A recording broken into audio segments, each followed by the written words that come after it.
Hello, retro gamers, and welcome to the Video Game Flashback Podcast. I am your host, Paladino Joey, or Joey Awajan.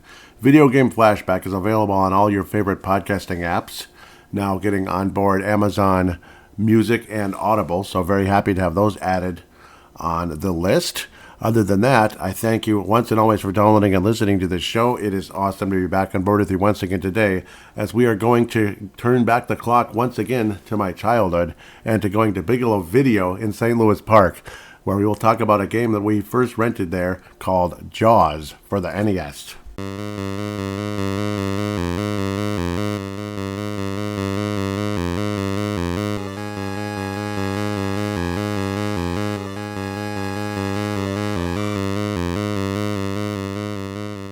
Jaws. Yes, one of the classic little gems we used to pick up and rent from Bigelow Video. My brother kind of liked it. I liked it a little bit more, and many years later I was able to get it from Funco Land. Well, not too many years later, but a few years later. First played this one in the spring and summer of 1989, and then kind of fell in love with it. And as we got further into the 90s and I started making a little bit of money, was able to pick it up for cheap at Funco Land in the early to mid 90s. Jaws, again, for the Nintendo Entertainment System. Came out in North America in 1987 from LJN Toys Ltd. So, yeah, it is what it is. Is it Loser Junk Land, or I don't know what the heck you'd call it. But LJN, they released a couple of decent games. This one I thought was okay. The Angry Video Game Nerd made fun of it. Chris Boris, the Irate Gamer, made fun of it. But who knows? Maybe they secretly like the game a little bit. But there's a lot of frustrating and annoying aspects to it, and other bits and pieces of it that don't make a whole lot of sense, like conch shells are currency, this and that. So it's kind of weird. Crabs making you move faster. Shooting harpoons at like what you'd think were innocent sea creatures like manta rays and jellyfish, this and that, and other sharks. Might seem a little strange, but well, it is what it is. I thought harpooning was illegal, right?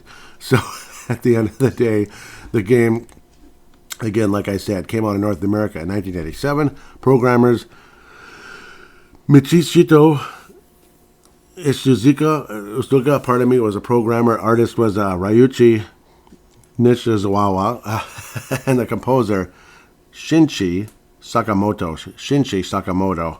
Obviously, I like the music in the game, especially the underwater music, which you'll hear very shortly. So far, you've heard the introduction as we started things out, as that's, of course, based on John Williams' famous score to Steven Spielberg's 1975 film Jaws. We're not going to really talk about the movies all too much. There were a number of movies, and they kept coming out for a while. Back to the Future made fun of it, like, oh, Jaws number 19, and the shark still looks fake. It was kind of funny. Back to the Future 2, which was, part of the movie, was set in 2015, of course, when Marty McFly and Dr. Brown went to 2015 because I guess Marty had issues with his kids were acting up in school and causing a ruckus, possibly going to jail. At least his son was. The influence of a bully named Griff. Anyhow, why am I getting off into that? But maybe we'll talk about Back to the Future someday, I'm sure. Again, this was another one we'd pick up at Bigelow Video out of St. Louis Park, and eventually, again, picked it up many years later from Funco Land, which no longer exists either. Jaws, of course, again, was the fish was never actually called Jaws. The great shark was never actually called Jaws in the movies, but in the game he is Jaws, and he's the villain and all of that. And you battle with him at the end of the game, which is pretty cool, and kind of off and on throughout the game as well, where you're basically trying to weaken him until you get to the final stage to actually take him on. So now let's fire this thing up and talk about the object of the game itself.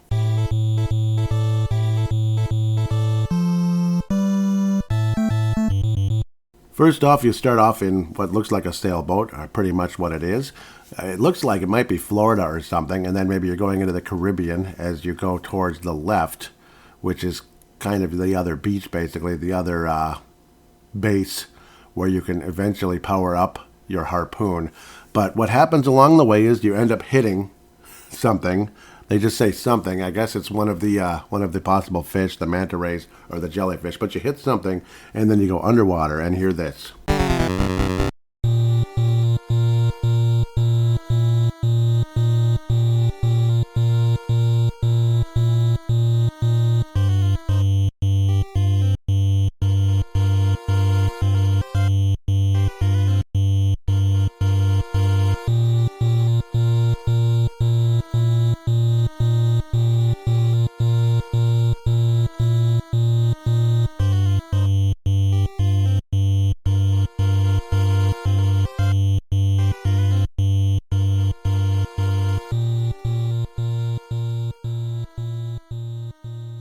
easily my favorite song in the game.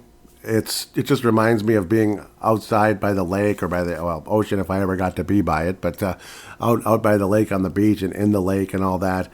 Feels like summertime. It's really cool.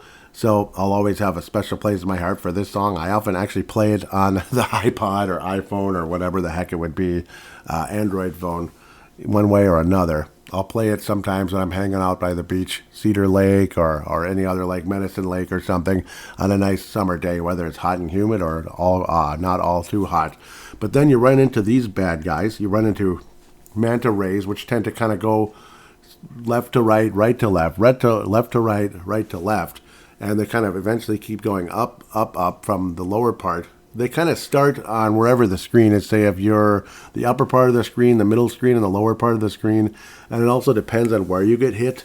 If you get hit close to the shore, you end up getting a kind of a scrunched in, like less amount of water. The sand looks more golden colored because it's, I guess there's more sunlight, you could say. And then generally, though, you get the deeper one where the sand looks more of kind of an orangish, brownish color. Which I guess is more typical, especially in the deep water situation. It'd be really dark. You wouldn't really be able to see it, but it's a video game. You don't want it to be too dark and too realistic. So that's one way to look at it. And it gives you more space to avoid enemies like manta rays, sharks, and Jaws himself.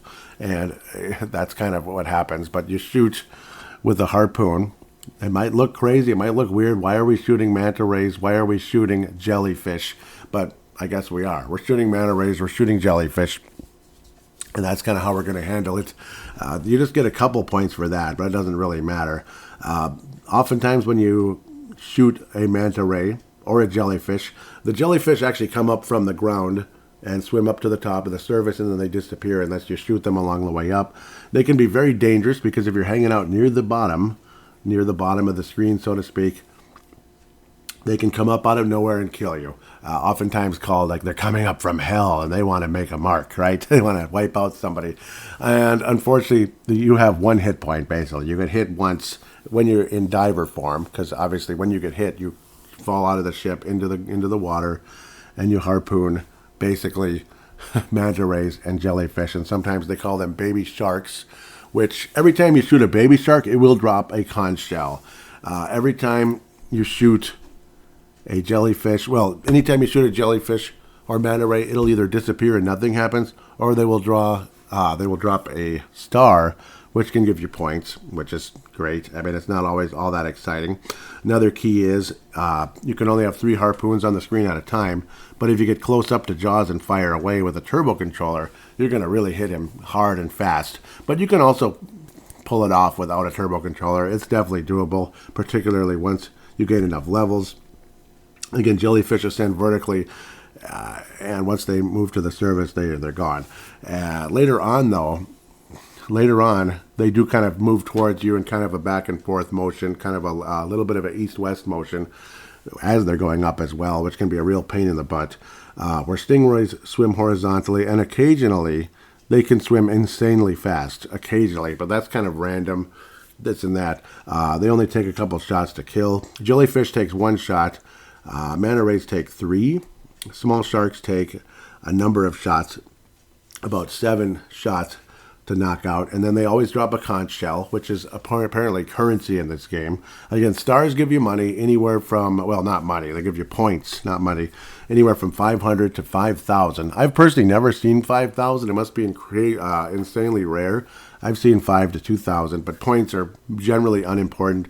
It can lead to 1-ups, though, on occasion. So that's the one way to look at it. You can get an extra guy. But the hope is you can beat the game without getting killed once. I've done it many times. It's not easy or anything, but as you get used to the game, it's very doable. It's not that unlikely. Getting hit once, like I said, will kill you, unless you're fortunate enough to have the mini sub, which occasionally will show up in the lefter part of the screen. And then it's kind of like you have 2 hit points. You have the mini sub, which moves around very quickly. It causes the same amount of damage when you shoot out little, I guess they're called missiles or cannonballs. In some cases they call them bombs, but they're cannonballs also, which can come from the ship. When you first get hit by Jaws, you're still on the ship and you can shoot away with the cannonballs until Jaws hits the ship. Then it's you versus Jaws as the diver, which is a scary thought, but in the game, it's not as hard as it may seem. just take your time and be patient. Don't and pray to God you're not in a shallow area. That's when you can run into a big problem. So what's the whole point of conch shells? We'll talk about that right now. So finally, the point of the conch shells. Again, like I said, they are currencies, and at the end of the day, you're basically going from harbor to harbor to harbor to harbor, back and forth. The left harbor looks to be Florida. The right harbor, I'm not completely sure if it's somewhere in the Caribbean or some other made-up world, but it's a video game, so it is what it is. Once you build up 5 conch shells, like say you get hit, and maybe the good chance is you're going to build up 5 conch shells in your first confrontation, but odds are you're going to get confronted again along the way. So once you go from that Florida harbor to the right of the screen, you kind of keep going in the ocean there until somewhere in the Caribbean or God knows where, imaginary place, or God knows whatever it is. You get about 5 conch shells, and then you're able to get what is called the receiver. What the heck is that? Well, it tracks where Jaws' location is, or it's not even that. It tracks how close Jaws is to you. So when he's far away, it's just kind of a drrr, that's basically all you hear off and on from that. And as he gets closer and closer, it gets more and more rapid and picks up pace. And then next thing you know, you can see the big giant fin, and you know it's Jaws. So there you go. After that, though, you just raise 3 more conch shells along the way, because you get the 5 conch shells taken away to get the receiver. And then you only need 3 more shells as you get the ship eventually, one way or another, how many times you get confronted. It's like an RPG in that sense, where it's random hits, and then you get into a battle scene. So it's kind of like an RPG in that sense. That's the only real RPG aspect to this game. Otherwise, it's a side-scroller for the most part. It's not even that, though. It's kind of like almost arcade style, where it's like one screen once you're in a battle scene.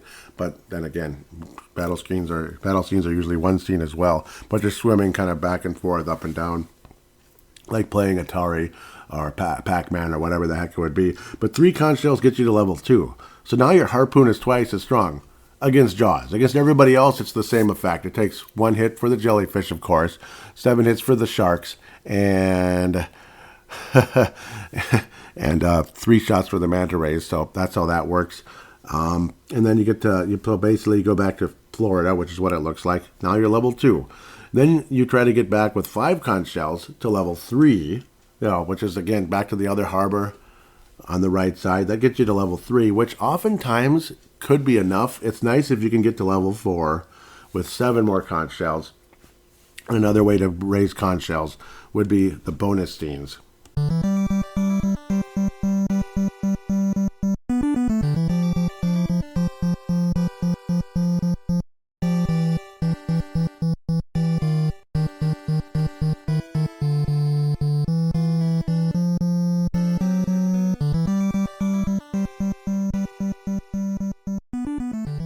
In the bonus scenes, it's basically like kind of, again, arcade style in a sense, like maybe like Galaga or something like that, where you're shooting against all the little ships or bad guys that are flying around in the sky. You kind of shoot them as they go on their little patterns.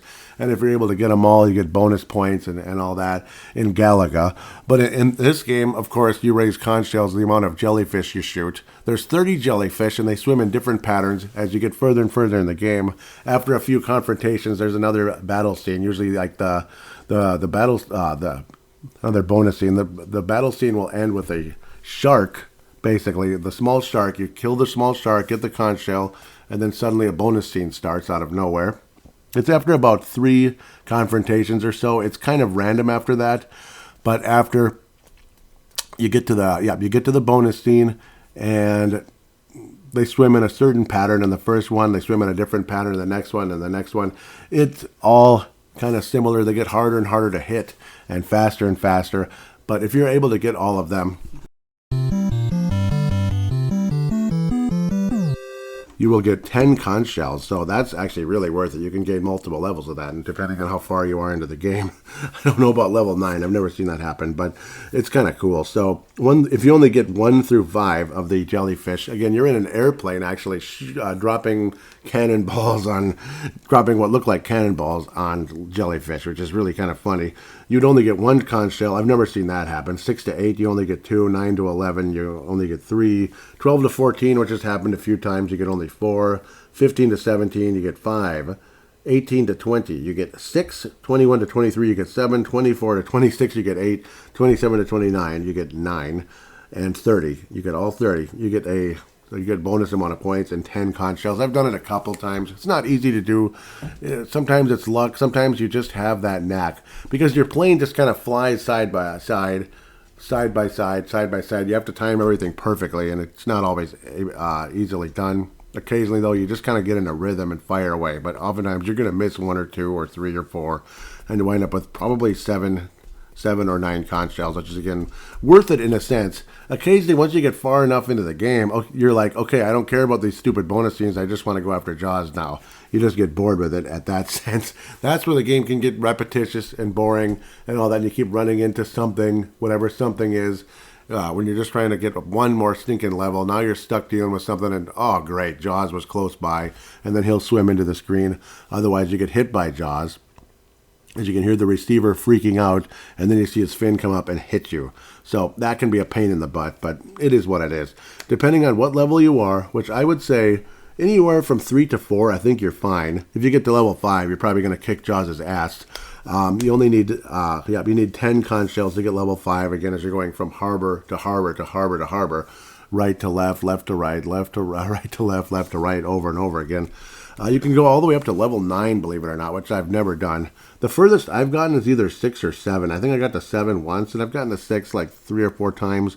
But if you get killed, you have 3 guys to open up the game. If you get killed, basically everything goes down by half. And the first time you get to a harbor, you have to get the receiver again. So it's just a huge waste of time. Imagine you get to level 4, you get killed, now you're level 2 without the receiver. So it's a huge buzzkill if that ends up happening. But that's how it goes. If you lose all 3 lives, of course, the game is over, unless you get some type of, unless you get a 1-up because you get to enough amount of points to get there. So that always feels nice when you can get that far. But that doesn't happen very often. It's just like really random, actually. When you'd have to be playing the game forever to even get to that point. I've had an extra guy happen maybe like 2 or 3 times in my life. Because you can beat this game very quickly. Maybe 10, 15 minutes, you can beat the game, as long as again you're fortunate you don't get the jitters or something and bump into something, and of course don't get too aggressive chasing those jellyfish close to the bottom. The unfortunate thing is, it's easily you're very prone to get hit when you're chasing those conch shells as they sink to the bottom after you shoot a shark or a manta ray or another jellyfish. Just be darn careful as you're going downward, avoiding those jellyfish. The patterns definitely change as you get further and further into the game. Sometimes you'll get scenes where it's 3 sharks, and then it's 3 sharks, and it's really weird, but it's kind of cool in a sense as well. You feel like you're really far in the game. But at the end of the day, the whole goal of this game is collecting conch shells, powering up, and then when you do confront Jaws, you you shoot away at him. Depending on your level, his power will reduce quicker, because notice how it says Jaws' level or Jaws' power. Basically, you just fire away till that gets down to a minimum. All of a sudden, all the bars will flash, and where are you now? The final scene in the game already? Yep.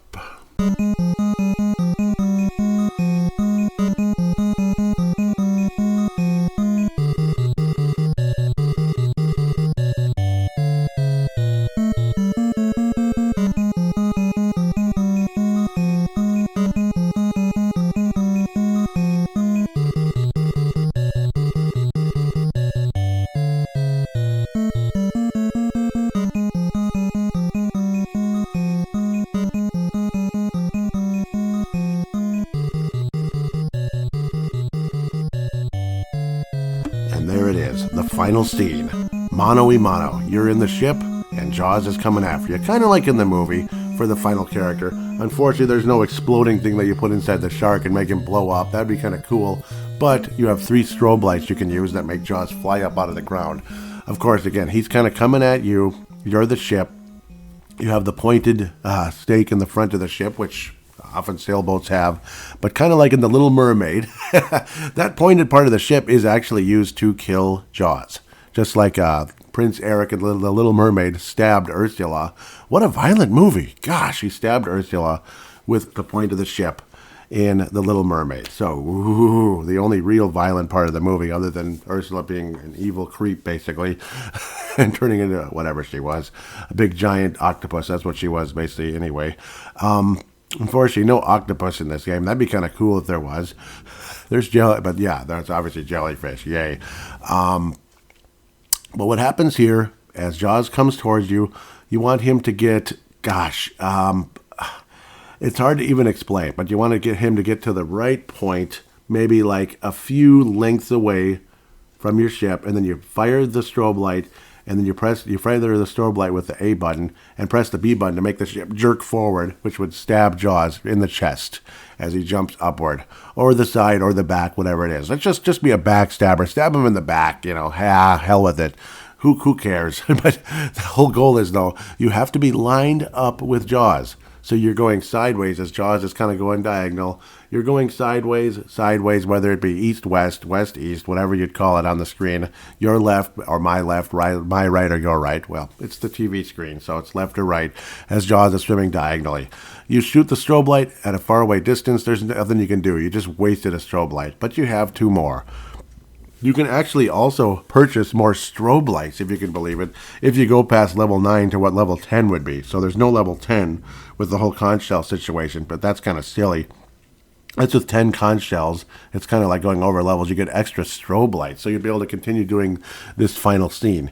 If you use up all your strobe lights and are unable to kill Jaws, you end up basically going back to the regular game again. Jaws' power is like half full or so, and the more you mess around and don't find Jaws, Jaws ends up slowly refilling his power by the time you get back to him again. So as long as you don't die, which is the most devastating thing that can happen, because then you end up, well, obviously dying would be the most devastating thing no matter what, but but just losing a life, you end up losing the receiver, and you're basically half the levels you were before. So it's just, it's an absolute buzzkill, and oftentimes you get so frustrated you end up turning the game off because you're like, hell with this. I spent X amount of time building up. I don't feel like it anymore. I'm not in the mood. Like maybe you go all the way back down to level 1 because you died like 2 times when you were level 4. So that would be insanely frustrating. It's basically starting the game over, and with one more mistake, you're dead. You fail in the final scene. You do not die. You do not die, but you're just, again, you're stuck dealing with having to kind of, go after Jaws again, basically. But again, once you get him to the right point and you're lined up properly, you fire away with the strobe light, and then lunge forward with the B button, and you stab Jaws. Down he goes, and like I said, many, many years ago, as I recorded this on a cassette tape in the late 90s, believe it or not, about 97, if I remember correctly. Obviously, I'd owned the game for a number of years by then, but circa 97, as Jaws is sinking to the ground, I said, shark meat for Din Din, baby.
It's a satisfying image when you finally knock Jaws out and you beat the game. It's not the hardest game in the world, but there is definitely a difficulty level to it that can drive you crazy if you're not ready. You don't have the hand-eye coordination. Maybe you didn't play it as a kid like I did, or like a young teenager.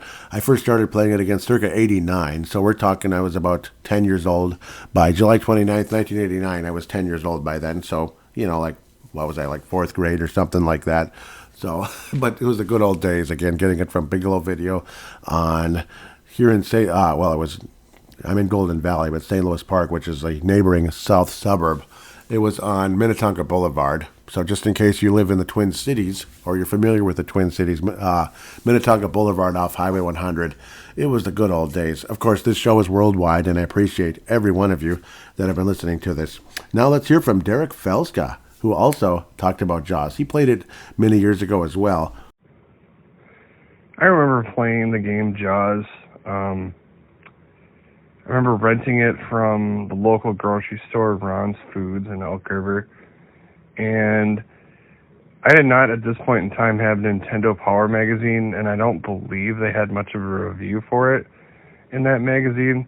I just remember collecting the conch shells and really not having an idea of what I was supposed to be doing. I've seen reviews for it since then, but I did have fun with the game, although, like I said, it became kind of tedious because you were just collecting conch shells without really any rhyme or reason. And so eventually, I guess you could say I gave up on it. But it definitely was one of those, as they call it, a weekend rental. And, let's face it, that was one of the cool things about growing up as a little kid in the 80s and early 90s was going to the video store or wherever it may be, in this case, a grocery store. Because anybody had, places where you could rent video games and videos, and, that was always kind of the treat for the weekend to have something like that. So that's something I'll always remember. Ah, yes, Derek. Great memories. Absolutely great memories, all the renting and such. And yes, Derek Felska, at Crease and Assist, great friend of the Brave the Wild podcast I do, talking about the Minnesota Wild. A great friend in general. And, of course, he's going to be a friend of this show, I could tell as well, in terms of, obviously, at the very least, some call-ins for all these fun games I'm going to do. Just a little FYI for anybody that wants to call in or comment, question, well, not even questions, but maybe you have questions, but comments, memories, this and that. Mega Man 2 will be the next game. Mega Man 2 will be the next game because that's a Christmas memory for me. Got it. It'll be the 31-year anniversary already. Yeah, 31. It was 91 into 92. But back to Derek and the call. Yeah, I mean, being able to go to the rental store, and yeah, you could get it at, like, say, Super Value. You could even rent games, I believe in some cases, Golden Valley, and then later on there was like Video Update in Crystal or Robbinsdale. I guess it was Robbinsdale, but there was video updates in places. Mr. Movies, they often rented video games. Hollywood Video came out in the later 90s here in Golden Valley and another place. That was a newer bloom. And of course, Blockbuster is the most memorable of all. That's the one that lasted all the way to the bitter end, basically, of the video and video game rental era. There is a place that still exists, believe it or not, in Robbinsdale. It's called Video Universe, where you can rent videos anyway, cassette tapes, believe it or not. Yeah, video cassette. Isn't that crazy? So some of that does still exist. And of course, the goal of the conch shells is the currency where you get powered up. I can understand where you'd get frustrated, you get bored with it, and back then we didn't have the internet. But I think just curiosity between myself and my brother eventually led us to the harbor, where it's like, well, okay, you get the receiver. Okay, that's great. So now we'll go back to the other one. Let's see what happens. Okay, you get stronger. Not sure what that means, but, it makes Jaws' power go down faster when you confront him in the, we call it a battle scene, actually, in the water. So it's nice. It's cool and everything. So that's it's the enjoyable part of the game. And Derek, you are welcome anytime to call into the show, occasionally as a guest as well, but it's hard because this show is going to be kind of a random release type of thing. Brave the Wild is generally on Thursdays, but in the summer that was randomly released as well. We had a really fun episode back in the summer, me and Derek, where we went on for about 3 hours, a State of the Wild episode, State of the Wild 2022, Brave the Wild, so highly recommended there. That guy really knows his hockey. I can imagine he has Blades of Steel memories. That's definitely on the short list of games coming up. That was another rental that I was just like, Joey's going to tear the house down to find it when it's a Christmas present for that one. Because, oh my God, so many memories. I already kind of liked hockey, and all that. I was more of a casual fan at that time. I wasn't a competitive fan like I've been the last 30 plus years. I was a casual fan of it, but it was always an intriguing fun sport to me, very much so. This and that. So Blades of Steel definitely had a charm that just is off the charts. That one also, again, has many memories of Christmas time and, of course, renting in the summer, the spring, the fall, this and that. So Jaws, absolutely one of the great games of the past and was never expensive. As for how much that one costs today on eBay, the prices can range anywhere into the single digits. You got $7.99 kind of by itself, free shipping. That's a good deal. So $8 basically. There's one with the instruction manual, so that's kind of cool. I don't know if I've ever even seen the instruction manual for the game. I would hope they'd talk about conch shells in there. I've never even seen the instruction manual. Construction manual, right? $16 free shipping. CIB, interesting, very cool. Circle Seal. CIB, though, pre-owned, of course, $46 for that one with almost $11 shipping, so it's more like $60 there. $15 shipping, you get a little case and a manual. Cool, cute little Nintendo an NES game case, those cute little blue ones, I guess, in this case. And it does have the Nintendo circle on it. Very cool, $15. That's not bad, free shipping. That's a good deal. I kind of like it. So CIB, I might want to dig some more. This one's CIB. The box is pretty smushed up. That's about $45 with $6 shipping. Okay. The box is smushed up, but it works. That one's actually not CIB. There's no manual. So never mind. It's a box. Another one with a manual. It's getting bid on. It's got 4 days left, $9.99. That manual is in pretty good shape. I'm curious now what the manual looks like. There's a CIB, $89.95. Ouch. With almost $7 shipping, $6.75. $89.95, it's a buy it now or best offer type of deal. Why are they saying seal? It's not, so I don't think there's any sealed versions. I'm not seeing that one sealed in box. That would be amazing, like brand new. But, yeah, I mean, there's all kinds of pricing and all that. But you kind of get the idea. Complete in box, and then there's lots and all that. This one comes with the NES satellite. Yep. Oh, that one's cool. Or it's like wireless, so to speak. Cool. Where you could be further away from the TV if you wanted to be. Yep. Then there's all kinds of lots. Yep. There's another one of the manual. $25. $4 shipping. Free returns. So in case you stomp on it because you get mad, you can get the money back, right? Interesting. There's a glow-in-the-dark shell for this one, Halloween themed. Interesting. It's like a green kind of Frankenstein color, but it's Jaws. But okay, it's cute and everything. $28. That's kind of cool though. So it's Jaws. It's an NES cartridge, but it's glow-in-the-dark. That's interesting. Yep. So, and eventually we'll probably talk about Back to the Future. That game is kind of a little more complicated. This one, there's a number of bad guys, this and that. And I mean, you can raise levels with points. That's the only point of the star, basically. There is no invincibility in this game. There's no Starman or anything cute like that. And the crab, again, like I said, speeds you up, which is kind of like Gradius in a sense, where you have the speed up option. But that one, once you touch the crab, you swim faster, which, again, I highly recommend. You might think swimming faster can put you in more danger. And yeah, sure, if you're a little too jittery with a controller, you might make a mistake. But if you keep enough of a distance from the I won't call them the bad guys, but the dangerous animals, the wild animals in the sea creatures, you'll be okay. It's not that hard of a game, long as you're patient, take your time, and then, and it only takes you 10 to 20 minutes for somebody that's a seasoned veteran, a rookie, maybe a little longer, maybe 30 minutes, but maybe you're just a really natural gamer, despite the fact you're new to this game, and you just kind of figure it out right away, once you at least have an idea what to do. So, a very enjoyable game, in my opinion. I do recommend it. Other people would probably laugh their heads off thinking, what's this idiot talking about? This game sucks, and it drove me nuts. It's the dumbest thing ever, going from harbor to harbor with conch shells.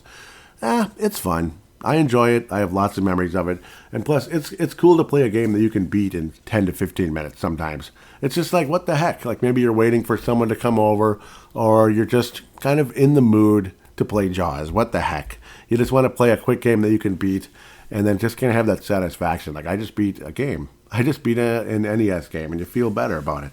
So with that, again, like I just said, I'll highly recommend it. It is a game that would be, maybe if you do like 5 stars, I'd say 3.5 for this one. Again, I'm going to play it for replayability. It's off the charts for me at the end of the day. So that's what's important in that sense. Is it a great game? No. Is it very memorable? Yes. A lot of sentimental value with it. With that said, again, Mega Man 2 is next. So get yourselves ready. Get ready to comment on that one as we head into Christmas time.